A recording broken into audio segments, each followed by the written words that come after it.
அமைதிக்கான நோபல் பரிசை வாங்கின அன்னை தெரசா அவங்களோட பிறந்த நாள் இன்னைக்கு.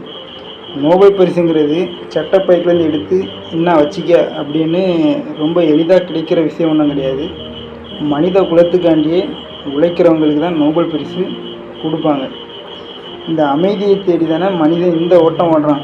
ஆனால் இந்த அமைதி வேணும்னா ஒரு 3 விஷயத்த பண்ணால் போதும் அப்படின்னு சொல்லிட்டு அன்னை தெரசா சொல்கிறாங்க. ரொம்ப கஷ்டமான விஷயந்தான். என்னன்னா, எல்லாருமே இறக்க தான் போகிறோம்.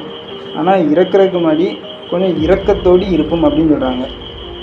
அப்புறம் கண்ணுக்கு தெரிந்த மனிதனை நேசிக்காவிட்டால் கண்ணுக்கு தெரியாத கடவுளை நேசித்து என்ன பயன் அப்படின்னு சொல்கிறாங்க. அப்புறம் இரு கை கூப்பி வணங்குவதை விட ஒரு கை நீட்டி உதவி செய்தால் உன்னை இரு கை கூப்பி வணங்குவார் அப்படின்னு சொல்லிட்டு அன்னை தெரசா சொல்கிறாங்க. ஆனால் அந்த 3 விஷயமே ரொம்ப கஷ்டமான விஷயந்தான். ஏன்னா மனிதன் சுயநலவாதி.